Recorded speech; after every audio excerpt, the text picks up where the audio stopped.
विडी कामगारांच्या संदर्भात महाराष्ट्र शासनाने 3 ऑगस्ट 2026 ला महत्वपूर्ण निर्णय देऊन 29 वर्षानंतर विडी कामगारांना किमान वेतन मिळणार याबाबतचे निर्देश शासनाने दिल्यामुळे विडी कामगारांच्या आशा पल्लवित झाल्या आहेत।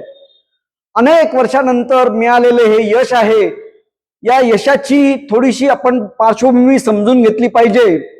1997 साली जेव्हा किमान वेतन काढलं तेव्हा बिडी मालकांनी एकतर्फी किमान वेतन काढलं म्हणून 1 महिना कारखाने बंद ठेवले होते। भारतीय मजूर संघाने किमान वेतनाची अंमलबजावणी व्हावी आणि कारखाने तातडीने उघडण्यात यावेत म्हणून प्रचंड मोर्चा काढला होता। या मोर्चाची दखल म्हणून कारखाने 97 साली उघडण्यात आले। मजूर संघाच्या सातत्याने पाठपुराव्यामुळे शासनाला 2002 साली त्रिपक्षीय समिती नेमायला लागली। ही मागणी मालकांची होती, त्रिपक्षीय समितीने किमान वेतन काढावं। त्रिपक्षीय समितीने किमान वेतन काढलं तरी मालकांनी 2002 सालचं किमान वेतनाची अंमलबजावणी केली नाही। कुठलं तरी कारण सांगायचं आणि किमान वेतनाची अंमलबजावणी करायची नाही, हे मालकांचं सातत्याने धोरण होतं। सातत्याने आपण शासनाशी पाठपुरावा करत होतो, आंदोलन करत होतो, मंत्र्यांना निवेदन देत होतो आणि लेबर कमिशनर समोर अंमलबजावणी झालीच पाहिजे अशा प्रकारचे आदेश घेत होतो। बिडी मालक अडमुठे आहेत। कुठल्याही प्रकारचं आम्ही सांगू तो कायदा केला पाहिजे, खरं म्हणजे त्रिपक्षीय समितीचा अंमलबजावणी झाली पाहिजे होती पण झाली नाही।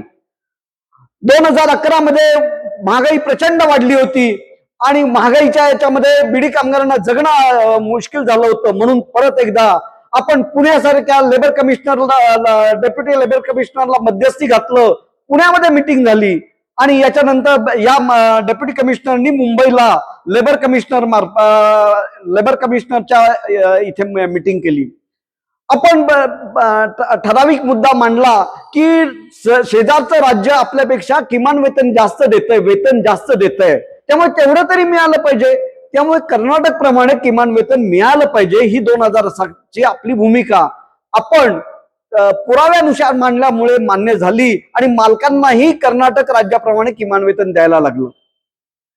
याच्यानंतर 2014 साली परत एकदा शासनाने किमान वेतनाचा विचार केला। आपण सतत पाठपुरावा करत होतो आणि त्यावेळेस 10 नोव्हेंबर 2014 रोजी किमान वेतनाच्या अधिसूचनेनुसार प्रति 1000 बिडी कामगारांना 210 रुपये आणि महागाई भत्ता मिळणं आवश्यक होतं। तोही दिला नाही म्हणून तातडीने आपण 2015 साली शासनाकडे पत्रव्यवहार केला। कामगार मंत्र्यांची मध्यस्थी मागितली, तेव्हा कामगार राज्यमंत्र्यांची मध्यस्थी केली। कामगार राज्यमंत्री म्हणाले की याच्यामध्ये दोघांमध्ये तडजोड झाली पाहिजे, आपली भूमिका स्पष्ट होती। आपण म्हणतो किमान वेतनात तडजोड होणार नाही। अन्य युनियन्सनी किमान वेतनामध्ये तडजोड केली आणि 140 रुपयाचा करार केला। भारतीय मजूर संघाने त्याच वेळेस सांगितलं हा अन्य संघटनेबरोबरचा करार हा बेकायदेशीर आहे, किमान वेतन दिलंच पाहिजे। लढाई सुरू झाली।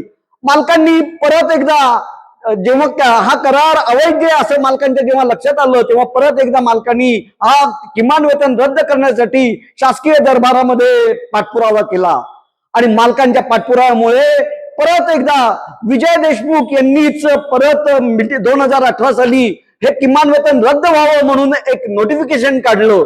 पण भारतीय मजूर संघाने कायदेशीर भूमिका समजून सांगितली, शासकीय प्रतिनिधींनाही ती भूमिका पटली। त्यामुळे हे किमान वेतनाचं नोटिफिकेशन 2014चं भारतीय मजूर संघाच्या भूमिकेमुळे रद्द होऊ शकलं नाही, हा खूप मोठा विजय होता। याच्यानंतर सातत्याने आपण आंदोलन केले आणि आंदोलनामध्ये आपण किमान वेतनाची मागणी करत होतो। मालकांच्या अडमुठेपणामुळे मालक कुठल्याही मीटिंगला येत नव्हते आणि 2022 मध्ये परत एकदा भारतीय मजूर संघाने आझाद मैदानमध्ये आंदोलन केलं। किमान वेतन मिळालं पाहिजे, त्यावेळेस मुद्दा लावून धरला। मुख्यमंत्र्यांनी त्याच्यामध्ये लक्ष घातलं, कामगार मंत्र्यांनी लक्ष घातलं, एकही मालक त्या मीटिंगला आला नाही। त्यामुळे मालक न आल्यामुळे कुठलाही निर्णय घेता आला नाही। भारतीय मजूर संघ गप्प बसला नाही। भारतीय मजूर संघाने 16 एप्रिल 2026 साली परत एकदा मुंबईला मोर्चा काढला आणि त्या मोर्चाची परिणिती अशी झाली की तातडीने महाराष्ट्र शासन आणि कामगार मंत्र्यांनी 2 मे 2026 पासून 2 जून 2026 एका महिन्याच्या आतमध्ये सर्व मिटिंग झाल्या आणि तातडीने निर्णय, हे त्रिपक्षीय कमिटी आहे असं कामगार मंत्र्यांनी जाहीर केलं.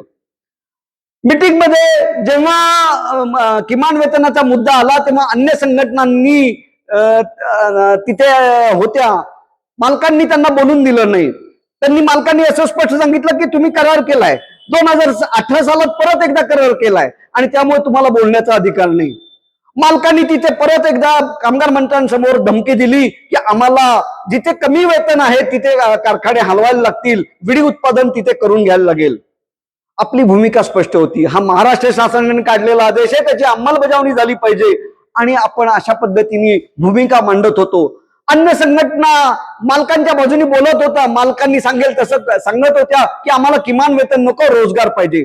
आज आपली भूमिका स्पष्ट असल्यामुळे आणि कायदेशीर असल्यामुळे शासनाने आपली भूमिका ऐकून घेतली आणि किमान वेतनाचं नोटिफिकेशन हे व्हॅलिड आहे आणि किमान वेतन द्यायला पाहिजे आणि फरकासकट 2014 पासून फरकासकट किमान वेतन द्यायला पाहिजे असे स्पष्ट निर्देश 3 ऑगस्टला आता नुकतेच आलेले आहेत. मी कामगार मंत्र्यांचे आभार मानतो. सर्व विडी कामगारांनी याला साथ दिली आणि सर्व जनतेने हा मुद्दा उचलून धरला, त्यामुळे सर्वांचे आभार, धन्यवाद.